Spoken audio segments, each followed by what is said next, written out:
And Chantal Cipriano joins us right now. She is an attorney for the gaming industry in Canada, based in Toronto. Welcome. Thanks for joining us. Thanks for having me. I like to see a female here. We haven't had a woman on the desk yet, so this is good. Yes. How is gaming different in Canada versus other countries?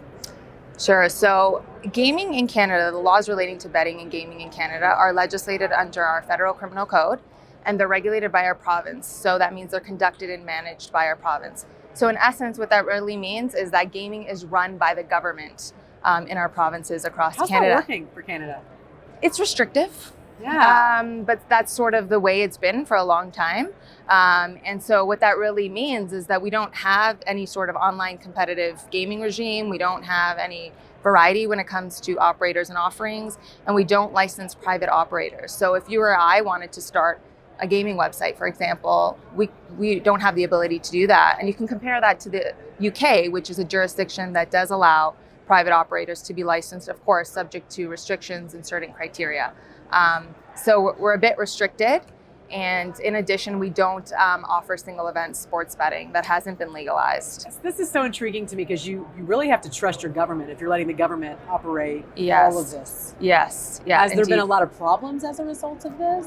I'm not sure there have been problems, but I think there's been a bit of pushback because we don't have options. We don't have offerings that people want. So people are just going to offshore operators and other jurisdictions to bet. So basically, if you're a Canadian citizen, you're in Canada, you can utilize what the UK has and bet with a UK operator, basically. Yes, online. we can. Yep. So all the money is basically going offshore because of that reason. Right. It's a very archaic model, and sometimes I like to use an analogy, and the analogy I would use for Canada's gaming regime is we're like a flip phone in a digital era. We're so out of touch. We just aren't in tune with the reality of smartphones and apps and information at our fingertips. That's hard to understand, Yeah. right? Because you guys are so close to us. It just seems like you guys would. But I guess that's also a model you could use of what you should not do, what you do not want to do, moving forward. If you're a jurisdiction looking to see what doesn't work, you're saying this doesn't really work very well in Canada. Mm-hmm. I mean, it's been working, but it doesn't necessarily mean that people like it. Okay. Right. Okay. So, and how does that make your job harder as an attorney for the gaming industry? well, we're not licensing a ton of operators like they are in the UK. So, I mean, we're acting for governments or we're acting for these offshore operators. So I'm not sure that it necessarily makes our job harder, but it's a bit more limited than it would be in, say, the United Kingdom or some of the states now that have legalized. So what do you think can be done to move Canada forward? I think we can do a few things. I think firstly, we need to change the mindset that we have when it comes to gaming in Canada. We're stuck in sort of this archaic mindset dating back decades ago when you had these mob rings and these crime families running betting operations. And there was this stigma associated with gaming back then. It was almost taboo. And so that really doesn't exist anymore. Gaming's become normalized. So I think that regulators, political forces, they need to understand how important technology really is to the gaming sector nowadays and understand that people really want choice when it comes to gaming. And they get that choice with these offshore operators. And when you think about millennials, like the baby boomers probably don't want to hear this, but millennials have their smartphones glued to their hands all the time. So you might as well give them what they want, right? Well, moving forward too, I think the whole gaming industry is going to look at it a little differently when you think about the Gen Zers and the millennials, because how are we going to get them in casinos? Right. They're not really interested.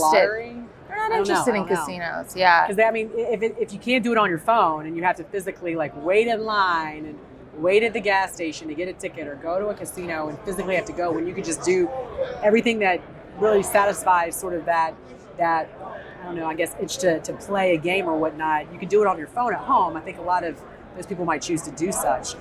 So what do you see moving forward trend-wise in this industry? Do you think sports betting is going to start taking off? What do you think? Yes, I definitely think, it already has in the United States. There are a variety of states that have legalized. There's been some talk in Canada about sort of legalizing single event sports betting. Ontario actually in April of 2019 decided that as part of its budget, it wanted to create a competitive online gaming regime, which we don't really have, and it supports the legalization of single event sports betting. So it's pressuring our federal government to do that. We can't really move until our federal government amends our criminal code to do that. So now we have sports leagues on board and we have some political forces on board, so we should probably start making things happen. And we've attempted to legalize twice in the past. So a few years back, we had one of our MPs, Brian Massey for the New Democrat Party in Windsor, try to legalize. He authored the sports wagering bill, single event sports wagering bill called Bill C-221. And it received some support from the Liberals and Conservatives, but it ultimately failed in the House of Commons. So now there is some talk about a Liberal MP named Sandra Pupatello out of Windsor who wants to make this a federal election issue and legalize single event sports betting in hopes of creating some jobs and bringing in revenue. I'm glad it's happening, but why is it taking us so long? I mean, we could have done this in the past. We sort of follow the US, and at the expense of billions of dollars that we drove underground, and at the expense of healthcare and education. Speaking of following the US, what are some things that the US does right when it comes to this industry?